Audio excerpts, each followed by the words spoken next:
My name is Abigail Parker, and I'm 28 years old. One rainy night, my father screamed, "Get out," and threw my belongings onto our front lawn.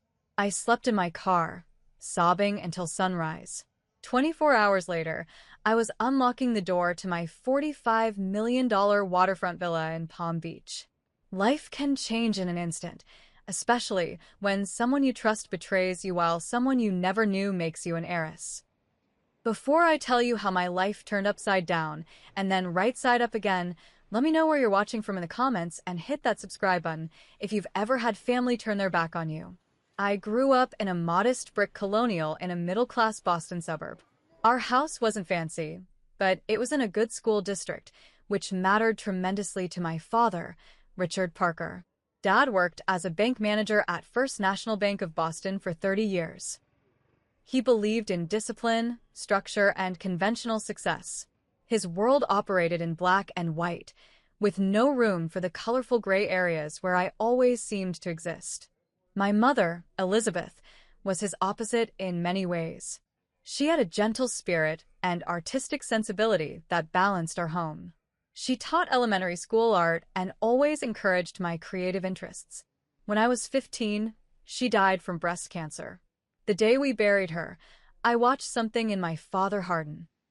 He became more rigid, more controlling, as if strictness could prevent any more unexpected tragedies. My older brother Matthew got our father's practical mind.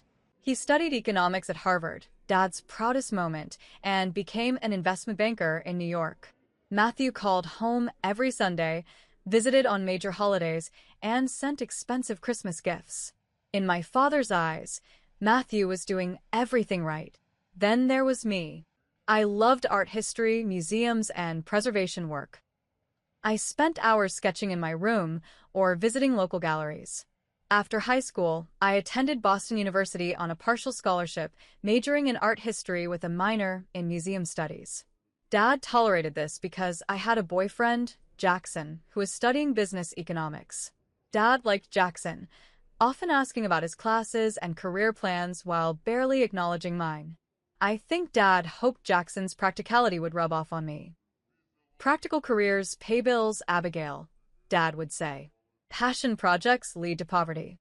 During college, I interned at the Boston Museum of Fine Arts. Those were some of the happiest days of my life, surrounded by beautiful things with historical significance. After graduation, while Jackson moved to Chicago for a banking job, ending our relationship, I landed a position at Bennett Gallery, a small but respected establishment in downtown Boston. The salary barely covered expenses, but I loved every minute. I cataloged collections, coordinated with artists, and helped with exhibit installations.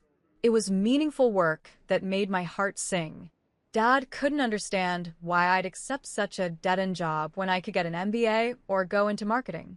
To save money, I moved back into my childhood bedroom. Every morning, I'd leave our suburb on the commuter rail, return in the evening, and face Dad's disapproving glances over dinner. "When are you going to get a real career, Abigail?" became his weekly refrain. Our uneasy peace shattered 6 months ago when Eleanor Sullivan entered our lives. Dad met her at a bank function. She was a wealth management specialist who had transferred from the Chicago branch. Eleanor was 52, 10 years younger than Dad, with perfectly highlighted blonde hair and an expensive wardrobe. Within weeks, she was staying over. Within 2 months, she had moved in. From the beginning, something about Eleanor felt off. She was sugary sweet around my father, but cold when we were alone. She would reorganize the kitchen so I couldn't find anything. She'd make backhanded compliments about my appearance or job. "That gallery must be so fulfilling for someone with your modest ambitions," she'd say, sipping the premium coffee she'd convinced Dad to start buying. I tried to be welcoming, remembering how lonely Dad had been after Mom died. But Eleanor wasn't interested in being my friend or even my father's partner. She was positioning herself to be his wife and secure her financial future. "Your father deserves someone who appreciates his success," she told me once while Dad was out mowing the lawn. Not everyone understands the value of financial security. Some people just drift through life. The dig was obvious, but I bit my tongue. Fighting with Eleanor would only upset Dad, and despite our differences, I still loved him and wanted him to be happy. Our household tensions grew as Eleanor gradually claimed more territory. She redecorated the living room, removing family photos and replacing them with generic artwork. My mother's garden, which Dad had maintained for years after her death, was paved over for additional parking. Each change erased more of our family history, and with it, my sense of belonging in my childhood home. Eleanor's influence over my father grew stronger each week. Dad started criticizing aspects of my life he'd previously accepted. My vegetarian diet suddenly inconvenienced family meals. My gallery hours were irresponsible. My few art purchases were wasteful spending. One evening, I came home early and overheard Eleanor in the kitchen. "Richard, I'm worried about Abigail," she said in that concerned tone that made my skin crawl. "Living at home at her age isn't healthy. She's becoming too dependent on you." "She's saving money," Dad replied, though he sounded uncertain. "Is she? I never see her contributing to household expenses. And that job, it's more like a hobby than a career. You're enabling her to avoid adult responsibilities." I stood frozen in the hallway, blood rushing to my face. The audacity of this woman who'd known me for months telling my father who I was after he'd raised me for 28 years. Later that week, I received notification about a small inheritance. My maternal grandmother had left each grandchild $10,000 in a trust that matured on our 28th birthday. I was excited to put it toward eventually getting my own place or perhaps taking some professional development courses in art authentication. Somehow, Eleanor found out. Over dinner that night, she said, "Abigail, now that you've received that windfall from your grandmother, your father, and I think it's appropriate for you to start contributing to household expenses. We're thinking $800 monthly would be fair." Dad nodded along, not meeting my eyes. I was stunned. "Dad, I was planning to save that money for—" "You're an adult living in this house," he interrupted. "Adults pay their way." I reluctantly agreed, though it meant my independence would be delayed even further. The next day, I wrote my first check to Richard Parker and left it on the kitchen counter. A week later, I came home early from work with a migraine and found Eleanor in my bedroom, going through my dresser drawers. "What are you doing?" I demanded. She didn't even look embarrassed. "Just organizing. This house needs systems." "My room doesn't need your systems," I said, trying to keep my voice level. "Please don't come in here when I'm not home." Eleanor's eyes narrowed. "This is Richard's house. Every room is our concern." That night, she told Dad I'd been incredibly disrespectful to her. He lectured me about treating Eleanor with appreciation for all she does around here. The situation deteriorated further when I noticed some of Mom's jewelry missing from her old jewelry box, which Dad had given me after she died. A pearl necklace, a silver bracelet, and her favorite earrings gone. I approached Eleanor carefully. "Have you seen Mom's pearl necklace?" And some other pieces seemed to be missing from her jewelry box. Eleanor's face transformed into a mask of concern. "Oh, sweetheart, your father gave those to me. He said Elizabeth would want me to have them. I assumed you knew." I knew that was a lie. Dad would never have given away Mom's favorite pieces without telling me, and he certainly wouldn't have said Elizabeth would want Eleanor to have them. My mother's name had been nearly sacred in our house since her death. When I asked Dad about it later, he seemed confused. "Eleanor said you told her you didn't want those old-fashioned pieces. She said you were happy for her to have them." It was my word against Eleanor's, and increasingly, Eleanor was winning. I called Matthew in New York, desperate for an ally. "Something's not right with Eleanor," I explained. "She's manipulating Dad, going through my things, and I think she took Mom's jewelry." My brother sighed heavily. "Abby, you're being paranoid. Dad's happy for the first time in years. Can't you just be supportive? Eleanor's accomplished and sophisticated. Maybe you feel threatened because she's successful in ways you aren't." Even my own brother had been charmed by Eleanor's act. I felt increasingly alone. Around this time, an official-looking letter arrived addressed to me. The return address was from a law firm in Palm Beach, Florida, Harrison, Mitchell and Associates. I didn't know anyone in Florida, and assuming it was junk mail, I tossed it in my desk drawer unopened. As tensions rose at home, I began staying later at the gallery and spending weekends with my friend Sophia, doing anything to avoid the toxic atmosphere at home. My emotional state deteriorated as I felt increasingly isolated and gaslit by Eleanor's subtle manipulations and my father's growing coldness. The situation came to a breaking point on a rainy Tuesday in April. I was at work when the gallery owner, Ms. Bennett, asked me to help her with some banking paperwork. As we reviewed statements, I noticed something familiar: my father's bank. As Ms. Bennett scrolled through transactions, a name caught my eye. Eleanor Sullivan had authorized a wire transfer from another account. Could I see that again? I asked, trying to sound casual. Ms. Bennett enlarged the screen. There it was, a transfer from Richard Parker's personal savings to an account belonging to Eleanor Sullivan. It wasn't a joint account. It was hers alone. The transfer amount was $25,000. My hands trembled as I excused myself.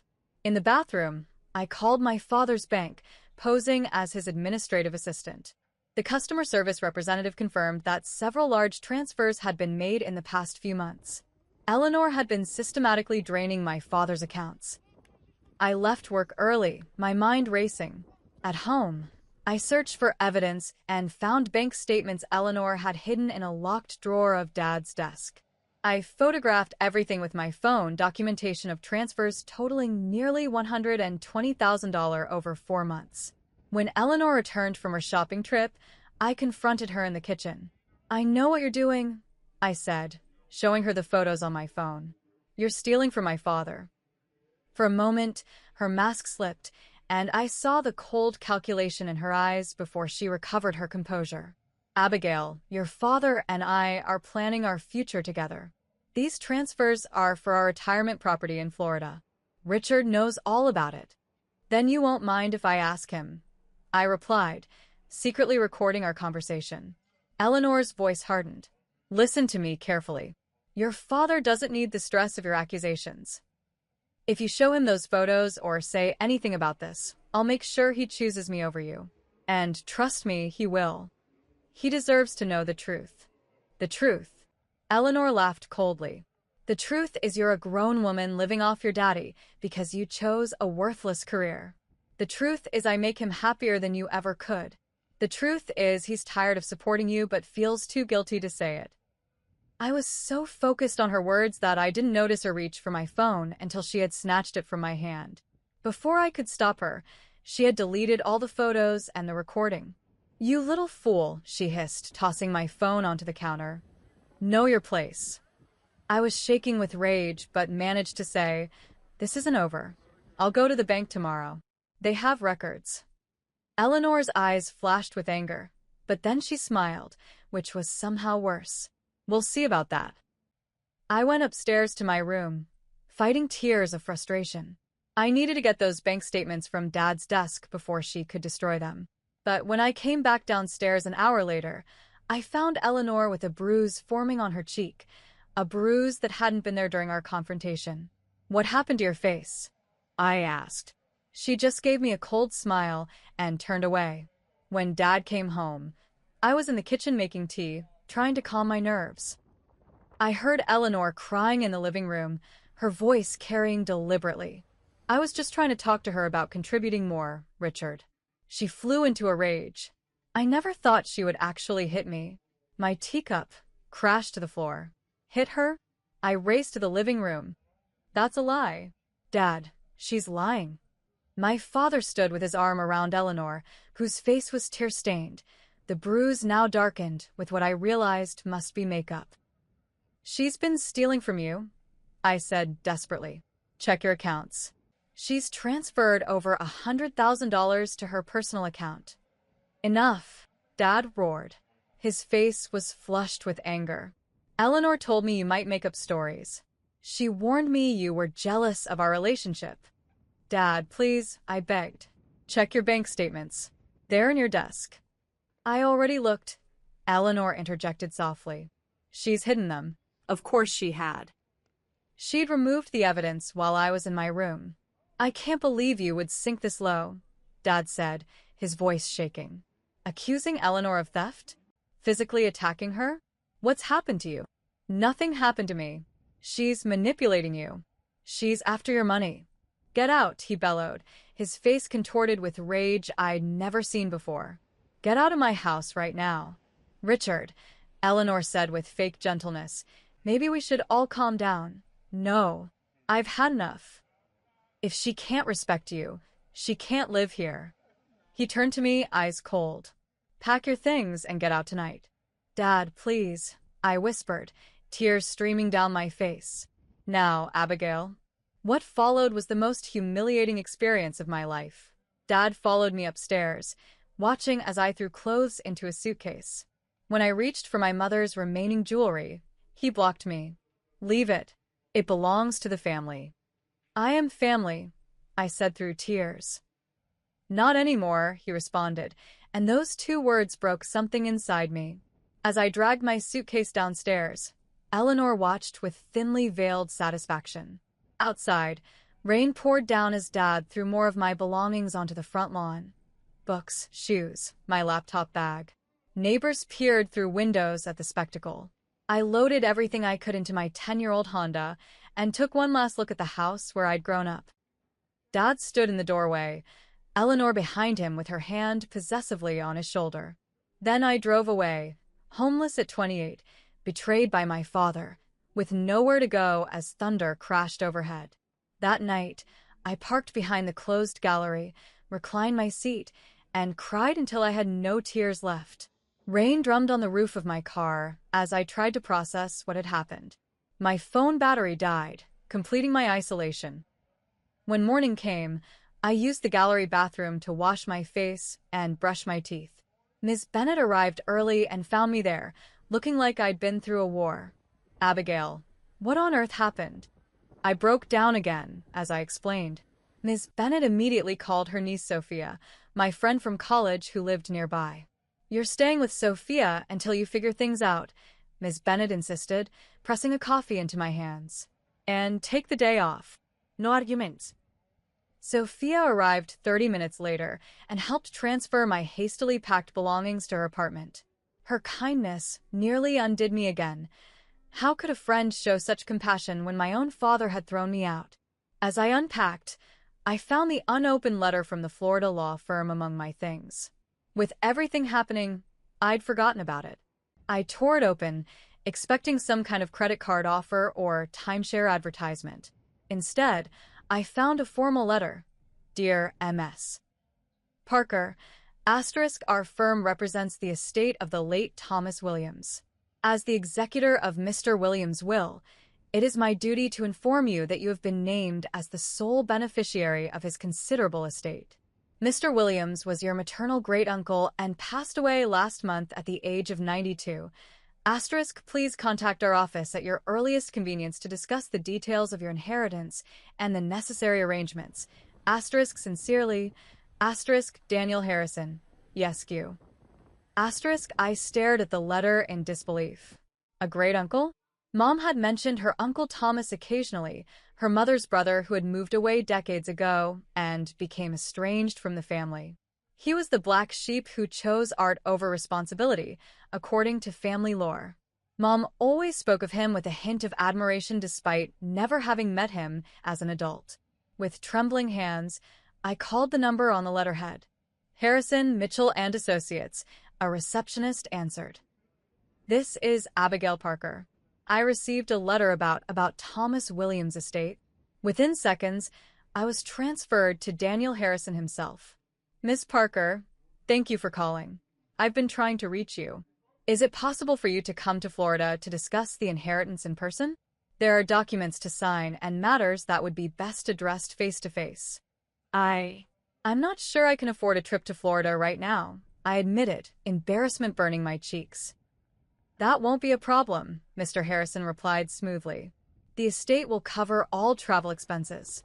In fact, Mr. Williams made specific provisions for this. Would tomorrow be too soon? 24 hours later, I was sitting in a sleek office in Palm Beach, facing Daniel Harrison, a distinguished man in his 60s with kind eyes behind expensive glasses. Before we discuss the specifics, I'd like to give you some context, Harrison began. Thomas Williams was a remarkable man. He made his fortune initially through real estate investments in the 1970s, but was always passionate about art. Over time, he built one of the most impressive private collections in the country.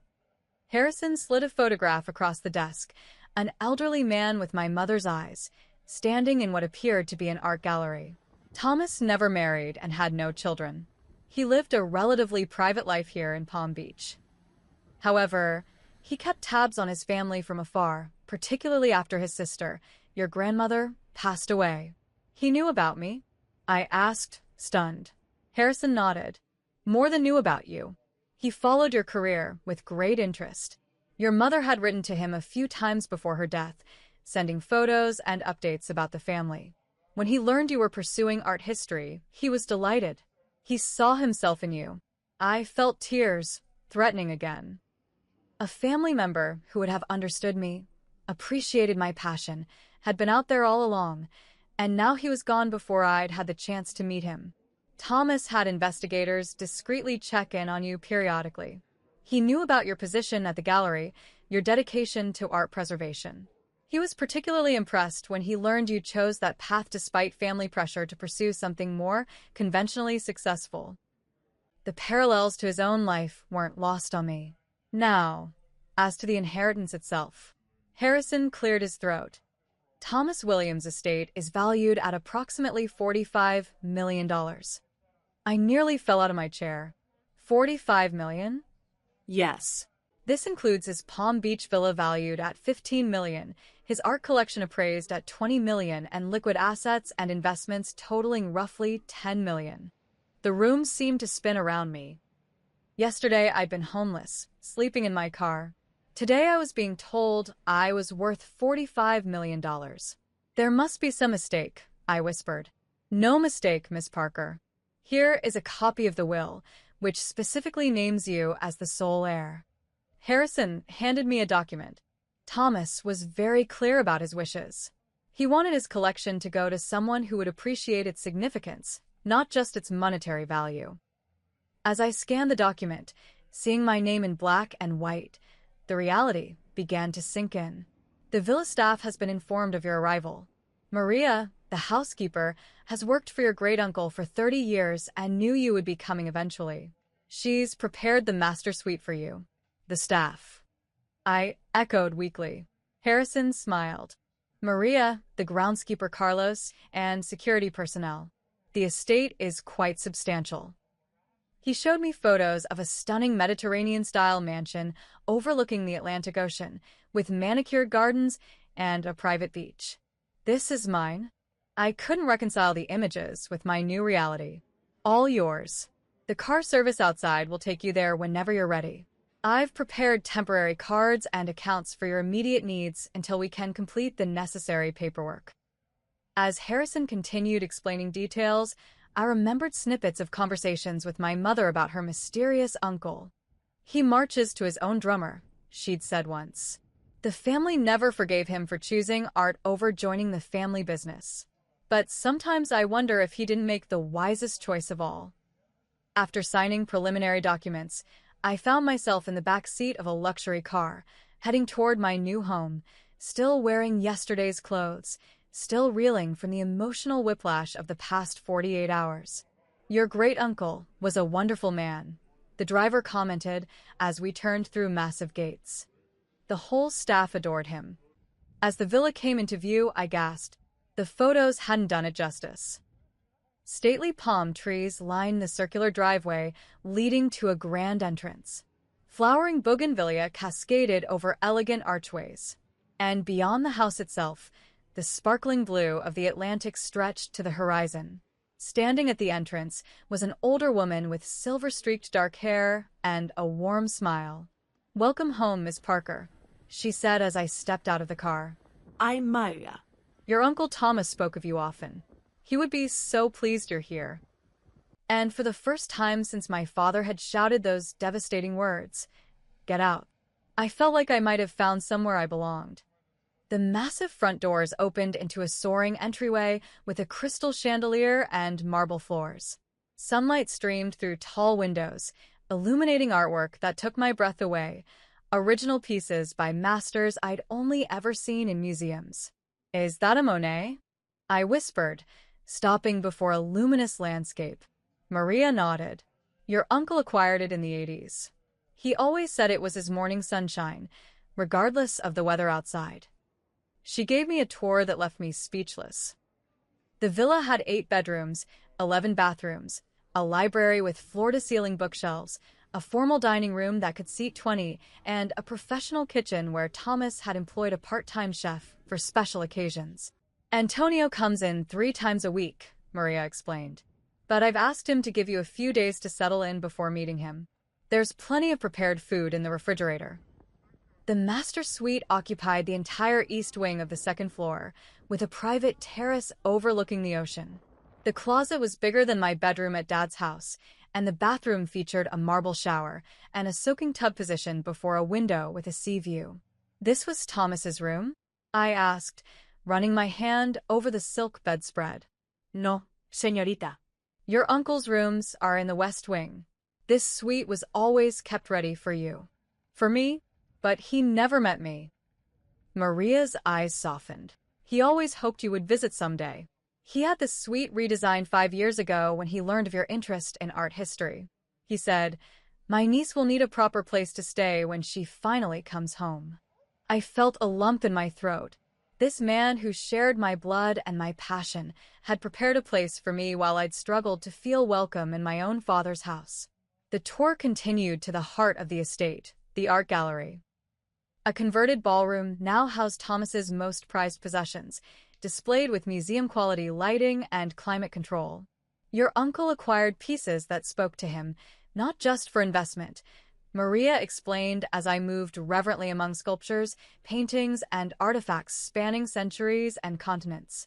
Against one wall stood a glass case containing ancient Greek pottery. Nearby hung Renaissance sketches, Impressionist paintings, and contemporary works arranged in thoughtful conversation with each other. "He kept detailed journals about each acquisition," Maria said, gesturing to leather-bound books on a reading table. The stories behind the art were as important to him as the pieces themselves.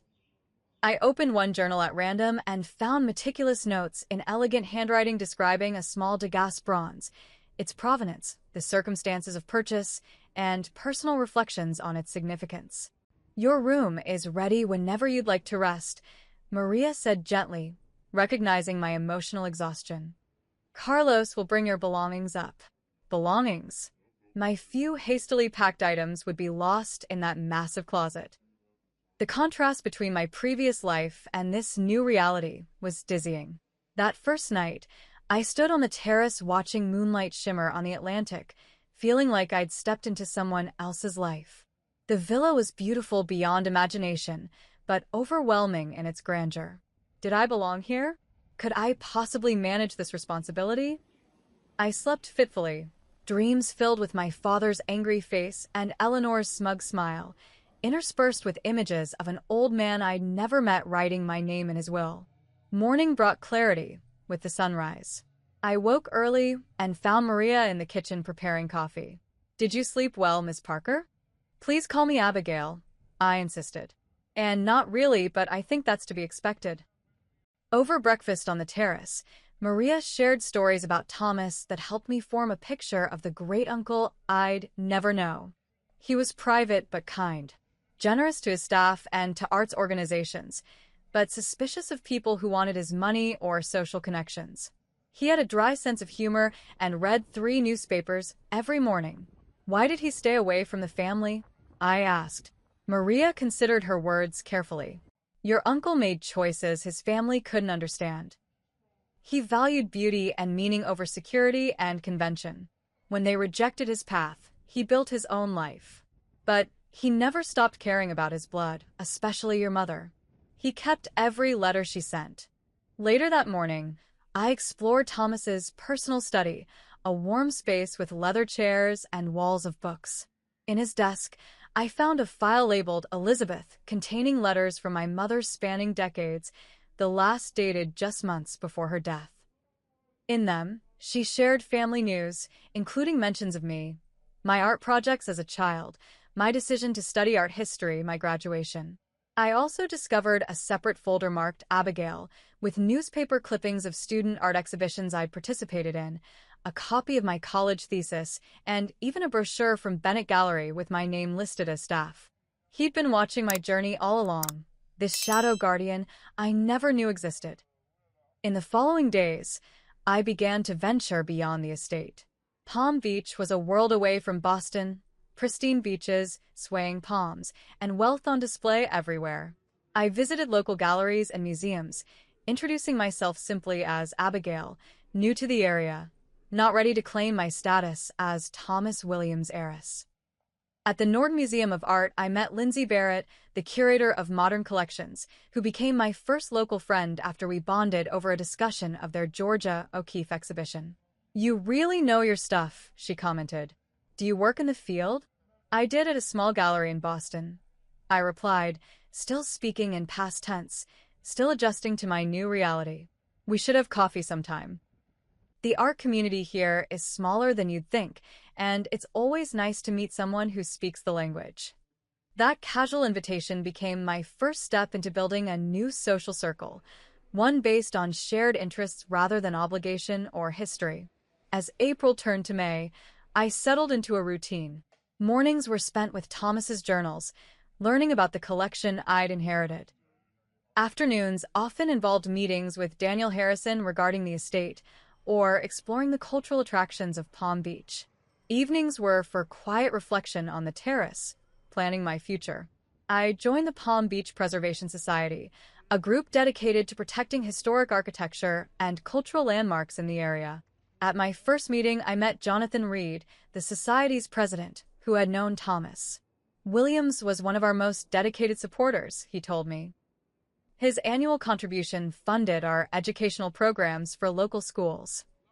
When I mentioned I was Thomas's great-niece, the news spread quickly through Palm Beach's tight-knit cultural community. Suddenly, invitations arrived for gallery openings, charity galas, and private viewings. The mysterious heiress was a subject of curiosity. The Palm Beach Post ran a small article, "Williams' Estate Passes to Art Historian Niece," which thankfully included minimal personal details. Still, I began receiving calls from wealth managers, auction houses, and charitable organizations seeking my patronage. Daniel Harrison helped me navigate these new waters, advising me on which invitations to accept and which to politely decline. "Your great-uncle was selective about his public appearances," he counseled. "You don't need to be everywhere just because you can be." As I gained confidence, an idea began forming, a way to honor Thomas's legacy while creating something meaningful of my own. I would establish an art foundation that supported emerging artists and provided educational opportunities for underprivileged students. The Williams Parker Foundation would combine my great-uncle's resources with my passion for making art accessible to everyone. The seed of this plan gave me purpose beyond simply existing in my newfound luxury. For the first time since being thrown out of my childhood home, I felt excited about the future, ready to build something lasting from the unexpected gift I'd been given. 3 months after moving into the villa, I had settled into my new life. The Williams Parker Foundation was taking shape with help from a team of arts professionals and nonprofit experts. I'd converted one wing of the villa into foundation offices and planned to open selected rooms of the collection to small educational tours. I had deliberately maintained my distance from Boston, not reaching out to my father or brother. The wound was still too raw, the betrayal too fresh. I'd changed my phone number and only shared my new contact information with Sophia and Miss Bennett, swearing them to secrecy. But the past has a way of catching up, no matter how far you run. One Tuesday afternoon, as I reviewed architectural plans for converting the pool house into a small gallery space, my phone rang with Sophia's name on the screen. "Abby, I thought you should know. Your brother called me looking for you." My stomach tightened. "What did he want?" "He said he's been trying to reach you." Apparently, there was some article in an art magazine mentioning the Williams Parker Foundation and connecting you to the Williams estate in Palm Beach. Matt put it together and has been trying to find you. So much for privacy. Did you tell him anything?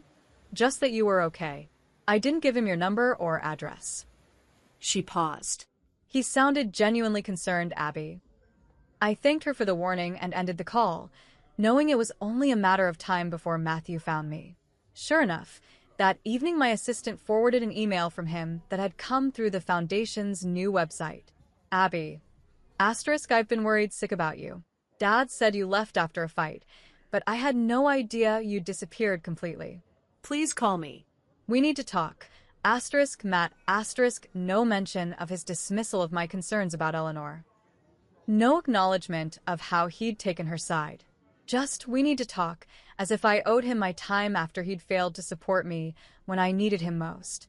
I drafted and deleted a dozen responses before settling on a brief reply. I'm fine. Don't need anything. Will contact you if I'm ready to talk. A week later, Maria buzzed from the security gate. Ms. Abigail, there's a man and woman at the gate insisting on seeing you. They say they're your father and his partner. Ice flooded my veins. My father's there? Richard Parker? Yes, miss. Security is waiting for instructions. My first instinct was to send them away, but something inside me, perhaps Thomas's influence, whispered that running from confrontation solved nothing. Tell security I'll meet them in the formal living room in 15 minutes. I took time to compose myself, changing from casual clothes into a simple but elegant blue dress. Armor of a sort. When I entered the living room, Richard Parker stood awkwardly by the fireplace while Eleanor examined a small Rodin sculpture with naked interest. Neither heard me enter. That's an original, I said coolly. Worth about $2 million. They both turned, startled. Dad looked thinner than I remembered, with new lines etched around his eyes. Eleanor recovered quickly, a practiced smile spreading across her face. Abigail, darling, what an absolutely magnificent home. We've been so worried about you. My father stepped forward. Abby, we needed to see that you were all right. As you can see, I'm fine. How did you find me? Matthew tracked you down through that Foundation announcement. Why didn't you tell us about any of this? He gestured around the room. Your great-uncle. This inheritance? When exactly should I have told you? Before or after you threw me and my belongings onto the front lawn? Dad flinched. Eleanor quickly interceded. Water under the bridge, surely. We're family after all. We should celebrate your good fortune together. The audacity was breathtaking. I turned to my father. Why are you really here? Before he could answer, Eleanor moved closer, her voice honeyed. We've been thinking, with your new circumstances, we could help you manage all this. It's so much responsibility for someone your age. Richard has excellent financial experience, and I specialize in wealth management. And there it was, the real reason for their visit. My money, my inheritance. The very thing Eleanor had been after all along, just from a different source. I have financial advisors, thank you, I replied coldly. Dad finally found his voice. Abby, I want to apologize for what happened. I didn't handle things well. You didn't handle things at all, Dad. You chose to believe Eleanor over your own daughter without a shred of evidence. I know, and I'm sorry. When I saw that magazine article about your foundation, I realized what an incredible person you are. I'm proud of what you're doing with your inheritance. His words might have meant something 3 months ago. Now, they rang hollow. Are you proud of me? Or proud that I'm wealthy now? Would you have come looking for me if I'd just been living in a small apartment somewhere? Dad looked stricken, but Eleanor smoothly interjected. Family is family, regardless of circumstances. We should put the unpleasantness behind us and move forward together. Something in her practiced sincerity triggered a memory. I walked to a side table and picked up a remote control, pressing a button that lowered a screen on the far wall. Before we discuss moving forward, I think we should address the past. With another button press, security footage appeared on the screen, footage from the day before I'd been kicked out, showing Eleanor entering my room, rifling through my belongings, and pocketing my mother's jewelry. Eleanor's face drained of color. The villa has an excellent security system, I explained. When I moved in, I had Maria ship all my belongings from Sophia's apartment. Among them was Mom's empty jewelry box. It made me curious, so I asked my security team to run a check on both of you. They're very thorough. I clicked again, and the screen showed Eleanor at various jewelry stores, selling pieces I recognized as my mother's. They tracked down 3 pieces so far at pawn shops and consignment stores in Boston. I've already recovered them. Dad turned to Eleanor, shock and betrayal dawning on his face. You told me Abigail said you could have those. You said she didn't want them. Eleanor's mask slipped completely. Oh, grow up, Richard. She wasn't using them, just keeping them in a box. At least I appreciated their value. Their monetary value. I corrected. You never cared about their sentimental worth. I clicked again and bank statements appeared on the screen, the same ones I'd photographed before being thrown out. My investigators also found these. Systematic withdrawals from Dad's accounts to yours, Eleanor. Over $120,000 in 4 months. Dad staggered back as if physically struck. Is this true? Eleanor's eyes darted between us, calculating her options. Finally, her demeanor changed completely. The warm, caring facade vanishing into cold fury. You ungrateful little bitch, she spat at me. You had everything, a father who supported you while you played at your little art job, a free place to live. I worked for what I took. By lying and manipulation, I countered calmly. By being smarter than both of you. Richard was an easy mark, so desperate for company he never questioned why someone like me would be interested in a boring bank manager with a needy daughter. Dad's face crumpled, the truth of her contempt hitting harder than any physical blow could have. Security will escort you out, Eleanor, I said, pressing a button on the house phone. The police in Boston have been notified about the theft and fraud. They'll be in touch. You can't prove anything, she snarled. I already have. Now get out of my house. 2 security guards appeared, flanking Eleanor, who looked ready to lunge at me before thinking better of it. As they escorted her toward the door, she turned back. This isn't over. Actually, it is, I replied. Completely over. When she was gone, Dad slumped onto a sofa, looking suddenly old and broken. I've been such a fool, he whispered. I sat across from him, maintaining emotional distance despite a surprising flicker of compassion. Why did you believe her, Dad? After all our years together as family, how could you take her word over mine? He rubbed his face wearily. I was lonely. After your mother died, I threw myself into work, into raising you kids. Then Matthew left, and you were building your own life. Eleanor made me feel needed again, valued. So, you chose that feeling over the truth? I chose what was comfortable over what was difficult, he admitted. It was easier to believe you were jealous than to consider I'd made a terrible mistake with Eleanor. I'm so sorry, Abby. His apology was sincere, but it couldn't erase the pain of that rainy night, of get out, echoing in my ears, of not anymore when I'd said I was family. I need time, Dad. You broke something between us that won't be fixed with one conversation. He nodded, eyes glistening with tears. I understand. Would it be possible to talk again sometime?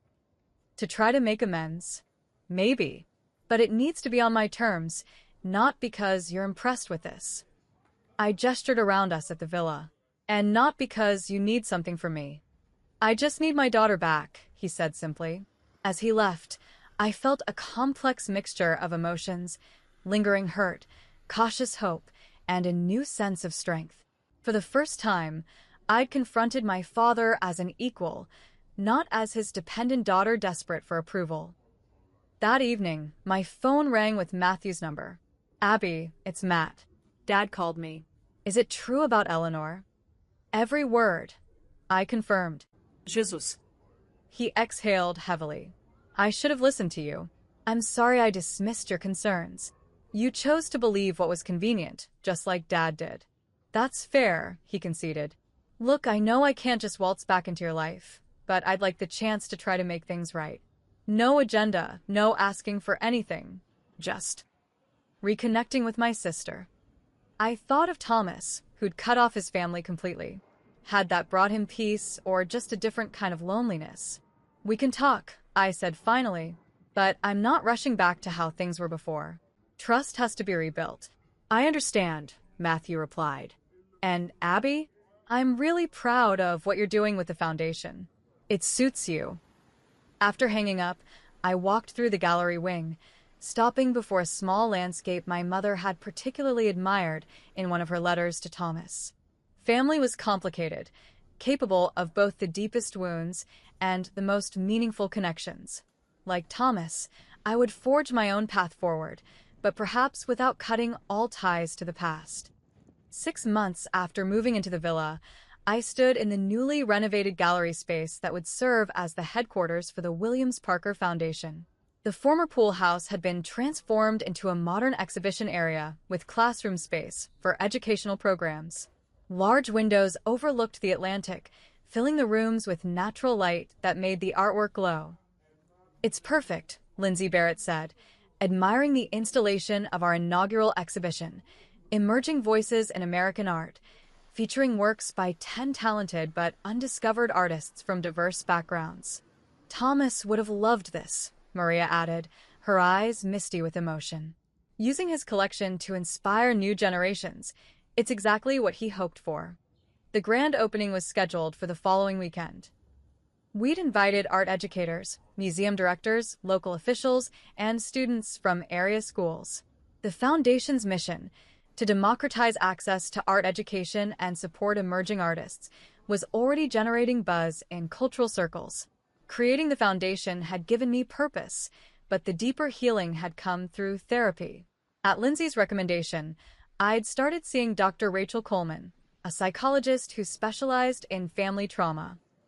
Our weekly sessions helped me process not just the betrayal by my father and Eleanor, but the lifelong pattern of conditional approval I'd experienced growing up. "Your worth isn't measured by your productivity or practicality," Dr. Coleman reminded me during one pivotal session. "You're inherently valuable, Abigail, apart from what you contribute or achieve." Those words had unlocked something inside me, permission to exist without constantly proving my worth through accomplishments or compromise. My relationship with my father was slowly mending. We'd progressed from awkward monthly phone calls to occasional visits. Richard had sold the Boston house, too many painful memories, he said, and moved to a small condo closer to the city. He was seeing a therapist too, working through his own patterns and grief that had led to his vulnerability to someone like Eleanor. During his last visit, we'd walked along the beach as the sun set, talking more openly than we had in years. "I always thought I was protecting you by pushing you toward a practical career," he admitted. "I was terrified you'd struggle financially like my parents did. But I never saw how your passion for art filled you up in a way that money never could. And I never understood how scary it must have been raising 2 kids alone after Mom died," I replied. "We both did the best we could with what we knew at the time." My relationship with Matthew had improved too. He'd flown down several times, helping with legal aspects of the foundation setup. During his visits, I saw glimpses of the brother I'd been close to as a child, before ambition and Dad's expectations had created distance between us. Eleanor had faced consequences for her actions. The evidence I'd gathered had led to charges of theft and fraud. She'd ultimately accepted a plea deal rather than risk trial, resulting in probation, restitution payments, and community service. The legal proceedings had revealed similar patterns with previous partners. She was a practiced con artist who targeted lonely, financially stable men. More meaningful than these external developments was my internal journey. I was learning to trust my instincts, to value my perspectives, and to set healthy boundaries. I no longer felt the need to justify my existence or defend my passions. I'd also begun dating again, cautiously.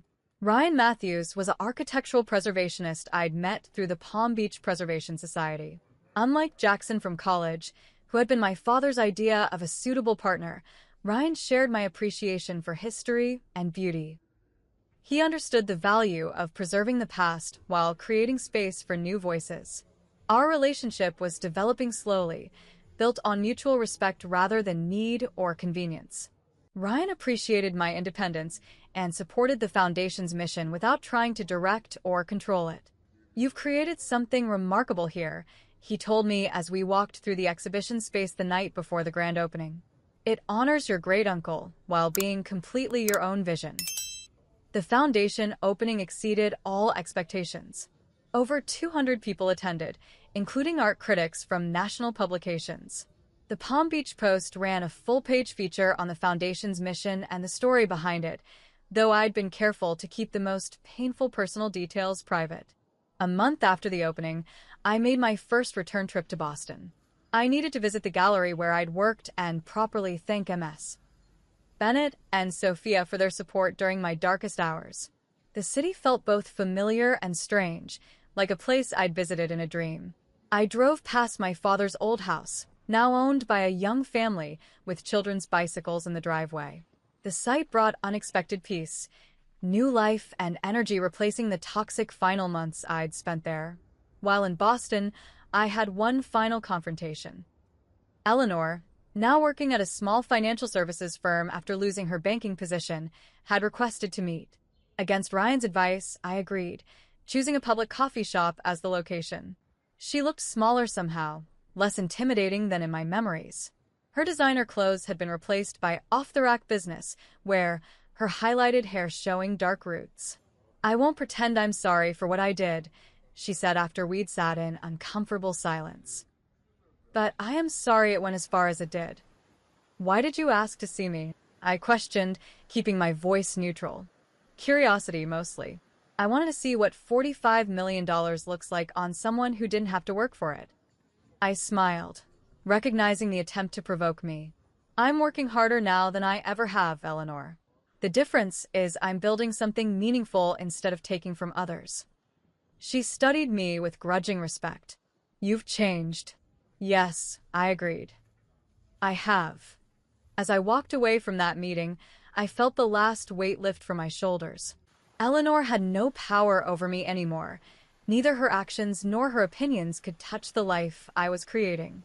Back in Palm Beach, spring turned to summer. The Foundation launched its first scholarship program for art students from disadvantaged backgrounds. We partnered with local schools to bring students to the collection for educational programs. Each initiative felt like a step toward fulfilling both Thomas's legacy and my own potential. On warm evenings, I often sat on the terrace where I'd stood that first night, shell-shocked by the sudden reversal of fortune. The same ocean stretched before me, but I was no longer the same person watching it. Life's painful lessons had strengthened rather than broken me. My father called on my 29th birthday. "I've been thinking about what to get you," he said. "It seems silly to buy anything for someone who has everything." "I don't need gifts, Dad." "I know, but I wanted to give you something meaningful." He paused. "I found the last letter your mother wrote to Thomas. It was in a box of her things I kept after she died. I never mailed it because, well, I was angry at him for choosing a different path than the family expected. I realize now how wrong that was." The letter arrived the next day. In it, my mother had written about my college acceptance and my excitement about studying art history. She'd enclosed a photograph of me at 18, beaming in front of the Boston Museum of Fine Arts. "She reminds me of you, Uncle Thomas." Asterisk, my mother had written. Asterisk, she sees beauty where others see impracticality. "I hope someday you two will meet. I think you'd recognize each other's spirits immediately." Asterisk, I framed the letter and placed it in my office at the Foundation, a bridge between past and future. A reminder that even when paths diverge, true connections remain. Life continues to unfold in unexpected ways. The Foundation grows, my relationships evolve, and I'm learning that happiness isn't found in wealth or approval, but in living authentically and creating meaning from whatever circumstances we're given. Sometimes the worst moments of our lives, like being told to get out by someone we love, become unexpected doorways to our true path. The journey isn't always easy, but it's infinitely worthwhile. If there's one thing I've learned, it's that family isn't always defined by blood. Sometimes it's the people who stand by us when we're sleeping in our cars in the rain. Sometimes it's a great uncle we never met who recognizes himself in our passion. And sometimes it's the person we become when we finally stop trying to earn love and instead build a life worthy of the love we already deserve. What's your story of unexpected blessings that came from difficult times? Share in the comments below. And if my journey has touched you in any way, please subscribe and hit that like button. Your support means everything as I continue sharing stories of resilience and renewal. Thank you for being part of my healing journey.